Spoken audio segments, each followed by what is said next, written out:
നമസ്കാരം. കരളിനെക്കുറിച്ചും കരൾ രോഗത്തെക്കുറിച്ചുമുള്ള പോഡ്കാസ്റ്റിലേക്ക് നിങ്ങൾക്ക് എല്ലാവർക്കും സ്വാഗതം. ഏപ്രിൽ 19 ലോക കരൾ ദിനം അല്ലെങ്കിൽ വേൾഡ് ലിവർ ഡേ എന്നാണ് പറയുന്നത്. ഇതിനെക്കുറിച്ച് സംസാരിക്കാനായിട്ട് തിരുവനന്തപുരം ജി ഹോസ്പിറ്റലിൽ നിന്ന് കരൾ രോഗത്തിൻ്റെ പ്രിവെൻഷൻ, അതിൻ്റെ രോഗനിർണയം, രോഗത്തിൻ്റെ ചികിത്സ, സർജറി ആൻഡ് മെഡിസിൻ, ഇതിലുമൊക്കെ ഉപരി റിസർച്ചിലും പരിചയമുള്ള സമ്പന്നരായ ഡോക്ടർമാരാണ് ഇവിടെ കൂടിയിരിക്കുന്നത്. നമുക്ക് ആദ്യമായി അവരെ പരിചയപ്പെടാം. നമസ്കാരം, ഞാൻ doctor Betty Abraham, consultant pathologist G hospital. നമസ്കാരം, ഞാൻ doctor Jithu K V, consultant intensivist gastro liver ICU G hospital. നമസ്കാരം, ഞാൻ doctor Vijayakumari, consultant radiologist G hospital. നമസ്കാരം, ഞാൻ ഡോക്ടർ രശ്മി, കൺസൾട്ടൻറ്റ് റേഡിയോളജിസ്റ്റ്. നമസ്കാരം, ഞാൻ doctor Gayathri, consultant medical oncologist. നമസ്കാരം, ഞാൻ doctor Anoopar, consultant gastroenterologist. Doctor Narendranathan, senior consultant gastroenterologist. Doctor Aswathy Satheesh, anaesthetist G hospital. നമസ്കാരം, ഞാൻ doctor Gayathri K B, clinical microbiologist G hospital Trivandrum. നമസ്കാരം, ഞാൻ doctor Geetha S, senior consultant pathologist G hospital. നമസ്കാരം, ഞാൻ doctor Praveen Keshav, consultant intervention radiologist G hospital.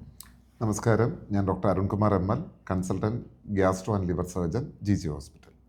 നമസ്കാരം, ഞാൻ doctor Sachith, consultant gastro and liver surgeon G hospital. World liver ഡേയുടെ theme എന്ന് പറയുന്നത് food is medicine എന്നാണ്.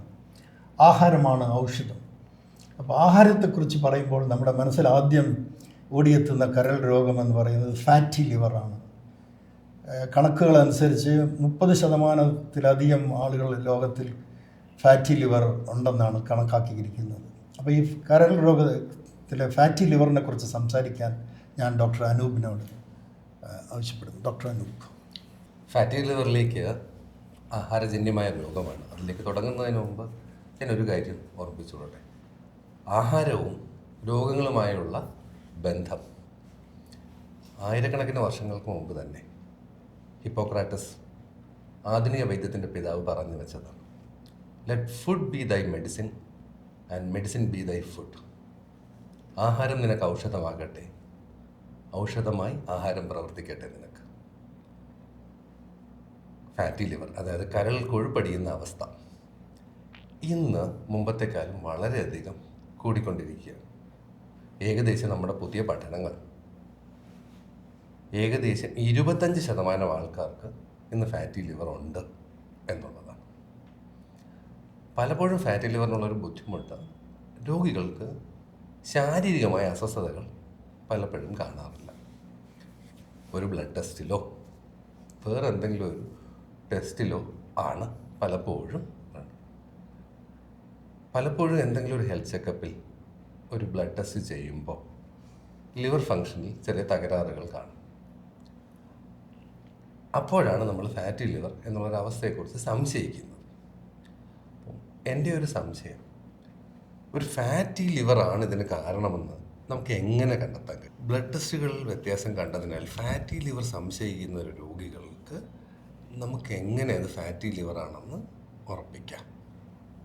ഡോക്ടർ വിജയകുമാരി ഒന്ന് വിശദീകരിക്കാം.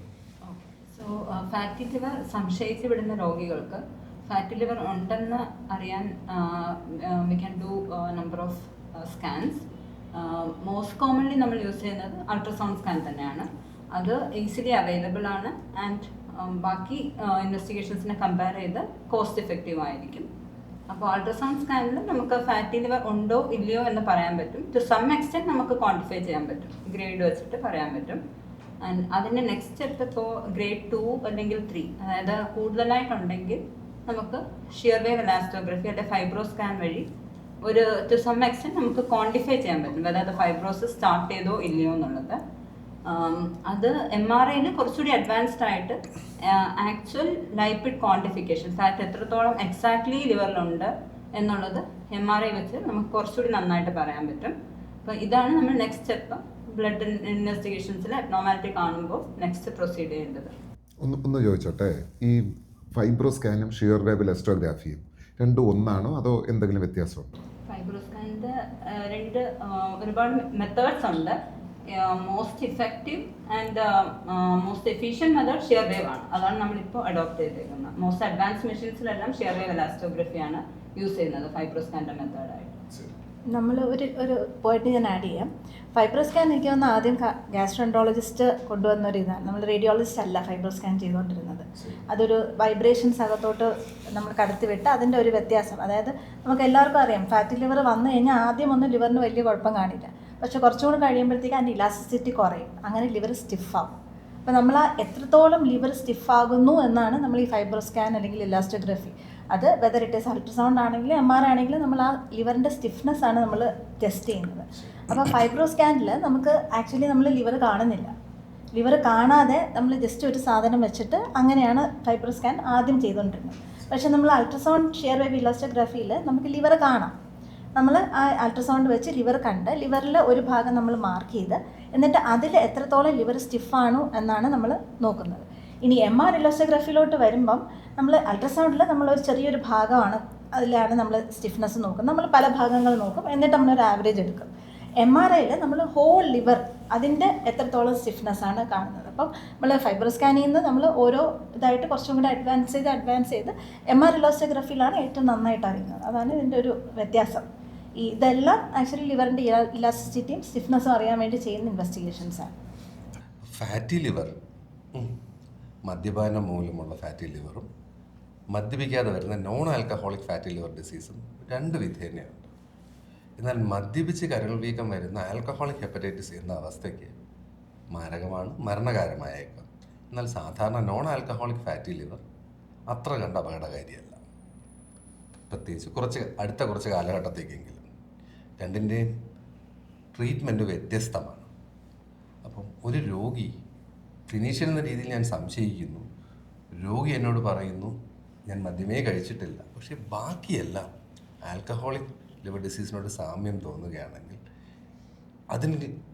അത് ആൽക്കഹോൾ മദ്യപിച്ചുണ്ടായ കരൾ രോഗമാണെന്ന് കണ്ടുപിടിക്കാൻ പത്തോളജിസ്റ്റിന് എങ്ങനെയെങ്കിലും സഹായിക്കാൻ കഴിയുമോ? തീർച്ചയായും. ഫാറ്റി ലിവറിൻ്റെ കാരണം കണ്ടുപിടിക്കുന്നതിൽ സഹായിക്കുന്ന ഒരു ഇൻവെസ്റ്റിഗേഷനാണ് ലിവർ ബയോപ്സി.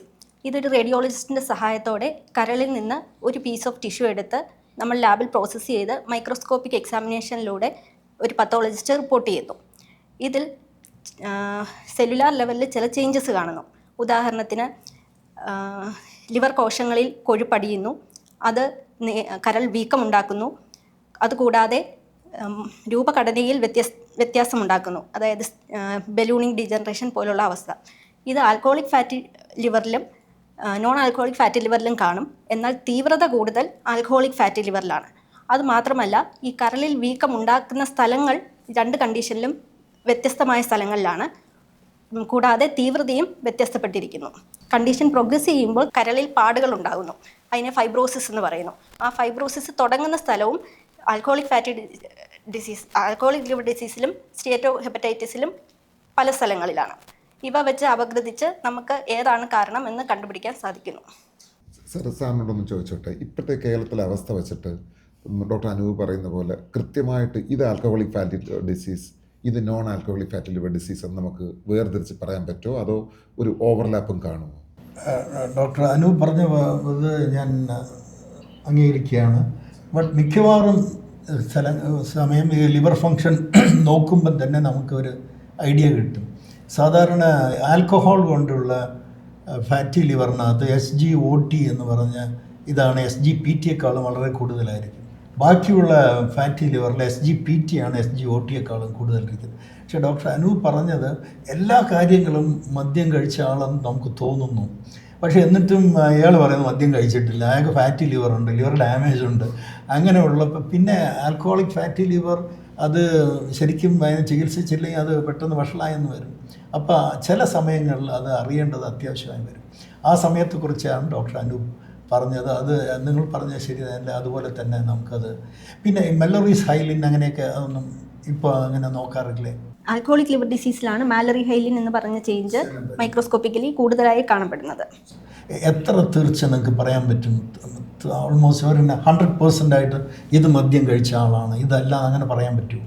100% നമുക്ക് പറയാൻ പറ്റില്ല, എന്നാലും ഒരു 90% നമുക്ക് ഉറപ്പിക്കാം. സാർ, അപ്പോൾ എല്ലാ കേസിനും ലിവർ ബയോപ്സി അഡ്വൈസബിൾ ആണോ? അല്ല, എല്ലാ കേസും ഒരിക്കലും നമ്മൾ ലിവർ ബയോപ്സി ചെയ്യത്തില്ല. ഇപ്പം ഇത് ഫൈബ്രോ സ്കാനും എല്ലാം ഉള്ളതുകൊണ്ട് നോൺ ആൽക്കഹോളിക് ഫാറ്റി ലിവറിന് ബയോപ്സി ചെയ്യുന്നത് വളരെ വളരെ വിരളമാണ്. അത് വളരെ വിരളമാണ്.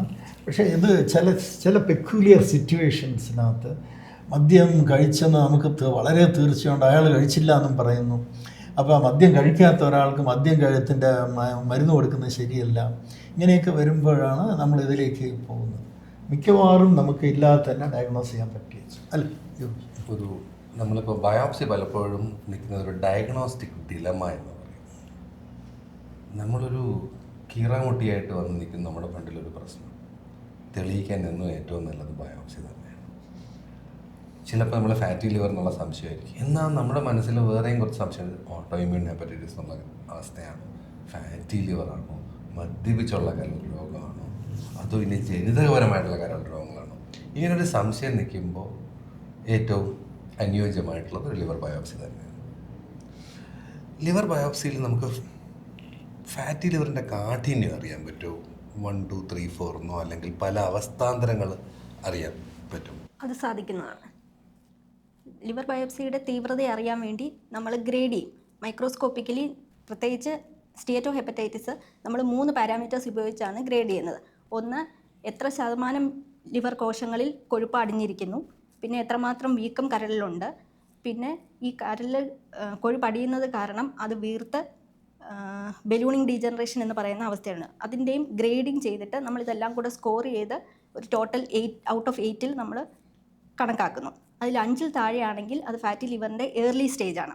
അതിന് പ്രത്യേകിച്ച് ട്രീറ്റ്മെൻ്റ് ഒന്നും ആവശ്യമില്ല. ജീവിതചര്യ ചിട്ടപ്പെടുത്തുന്നതിലൂടെ നമുക്കത് കംപ്ലീറ്റ്ലി റിവേഴ്സ് ചെയ്യാം. 5 കൂടുതലാണെങ്കിൽ അത് ഹെപ്പറ്റൈറ്റിസ് എന്ന അവസ്ഥയിലേക്ക് എത്തിയിരിക്കുന്നു. അതായത് കരളിൽ വീക്കമുണ്ട്. അത് ചികിത്സ വേണ്ട ഒരു ഘട്ടമാണ്. എന്നാൽ 8 എന്ന് പറയുന്നത് അവസാന ഘട്ടമാണ്, അതായത് സിറോസിസ്. പിന്നെ കരളിലുണ്ടാകുന്ന പാടുകൾ, അതായത് ഫൈബ്രോസിസ് നമുക്ക് സ്കോർ ചെയ്യാം, 4 സ്കോർ ചെയ്യാം. അതിൻ്റെ ഏറ്റവും ഏർലി സ്റ്റേജ് F0 എന്ന് പറയും, അതായത് പാടുകൾ ഉണ്ടാകാൻ തുടങ്ങിയിട്ടില്ല. F1 എന്ന് പറയുന്ന പാടുകൾ സ്റ്റാർട്ട് ചെയ്തിരിക്കുന്നു. ഏറ്റവും ലാസ്റ്റ് സ്റ്റേജ് F4 എന്ന് പറയുന്നത് സിറോസിസ്.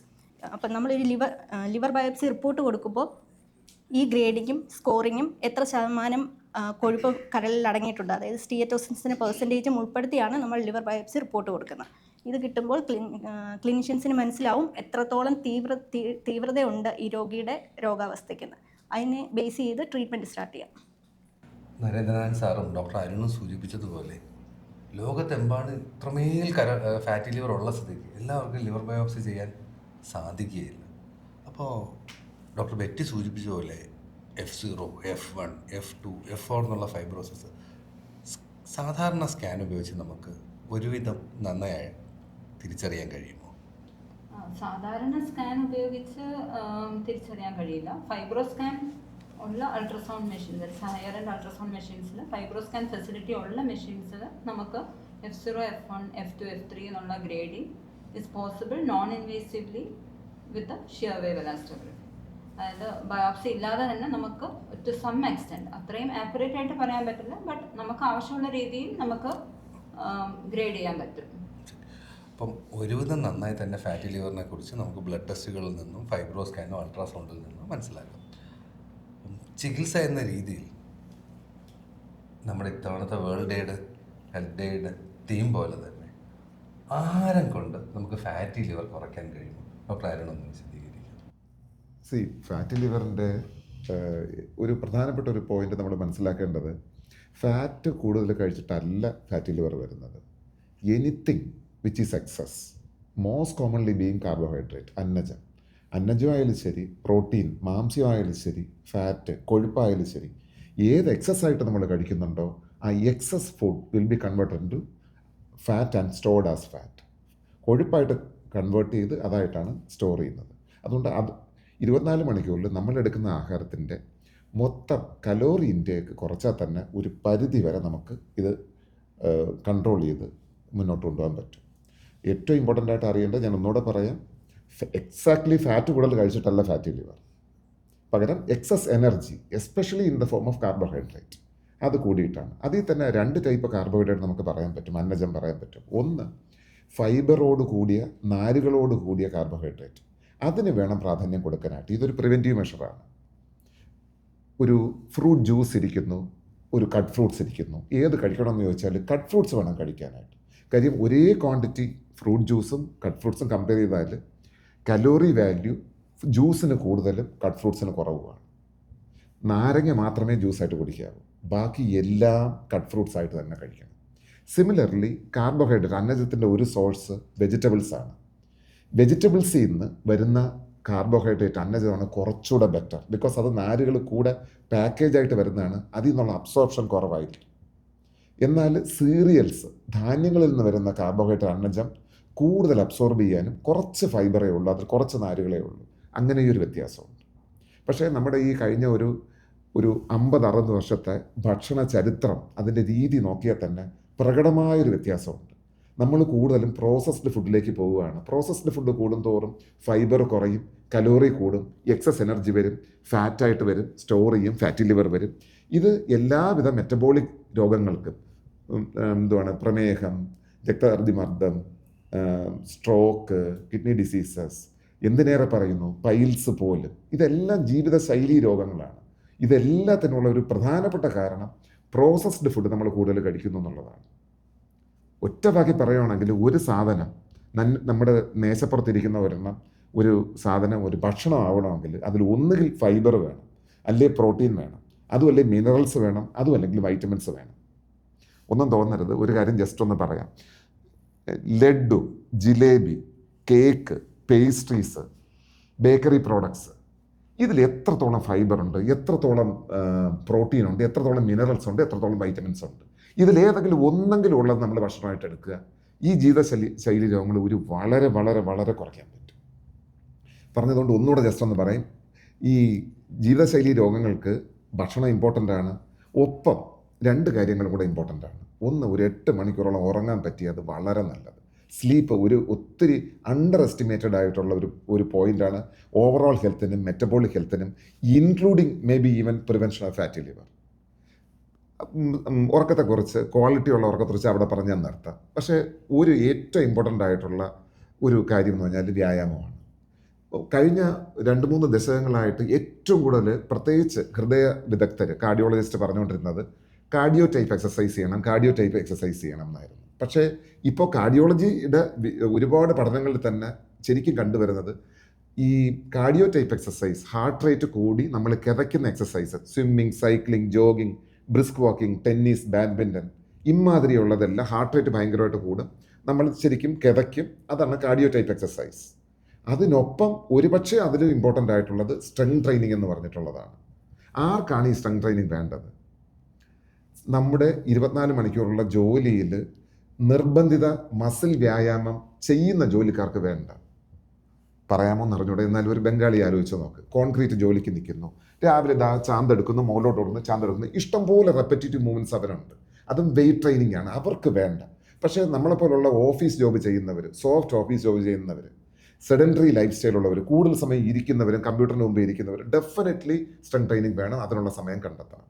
അത് ഒരു ജിമ്മിൻ്റെ സഹായത്തോടുകൂടിയോ നല്ലൊരു ട്രെയിനറുടെ സഹായത്തോടുകൂടിയോ ഇഞ്ചുറീസ് ഇല്ലാത്ത രീതിക്ക് ചെയ്യുവാണെങ്കിൽ നമുക്ക് 24 മണിക്കൂറിൽ നമ്മൾ എടുക്കുന്ന കലോറീസ് ഏറെക്കുറെ നമുക്ക് ബേൺ ചെയ്യാനും ഒരു മെറ്റബോളിക് ഹെൽത്ത് മെയിൻറ്റെയിൻ ചെയ്യാനും പറ്റും. അപ്പം ആഹാരം, പ്രത്യേകിച്ച് ഫൈബറുകളിലൂന്നിയ, പ്രോട്ടീനുകളിലൂന്നിയ, കാർബോഹൈഡ്രേറ്റ്, അന്നജം കുറച്ച ഭക്ഷണ ശൈലി, ഒപ്പം ഒരു 8 മണിക്കൂർ വ്യായാമം, ഒപ്പം ഈ 2 ടൈപ്പ് എക്സസൈസും തോളോട് തോൾ ചേർന്ന് കൊണ്ടുപോകാൻ കഴിഞ്ഞാൽ ബെറ്റർ ആയിരിക്കും. ഡോക്ടർ അരുൺ പറഞ്ഞതുപോലെ ഫാറ്റി ലിവറിൻ്റെ ആദ്യത്തെ ചികിത്സ ആഹാര രീതിയിലെ വ്യത്യാസങ്ങളും എക്സസൈസും തന്നെയാണ്. കേരളത്തിൻ്റെ ആഹാര രീതി മാറിയിരിക്കുന്നു. മുമ്പത്തേക്കാൾ ആഹാരത്തിൻ്റെ ലഭ്യത കൂടിയിരിക്കുന്നു. എന്നാൽ 50 വർഷം കൊണ്ട് ശരാശരി കേരളീയൻ്റെ അധ്വാനം 4-1 കുറഞ്ഞിരിക്കുന്നു. ആവശ്യമുള്ള ആഹാരം ശരീരം കൊഴുപ്പായി മാറ്റി ശേഖരിക്കുകയും ചെയ്യുന്നു. ഇവ തമ്മിലുള്ളൊരു സന്തുലിതാവസ്ഥ ആഹാരം കുറയ്ക്കുകയും കായികാധ്വാനം കൂട്ടുകയുമാണ് ഫാറ്റി ലിവർ കുറയ്ക്കാനുള്ള ഏറ്റവും എളുപ്പ വഴി.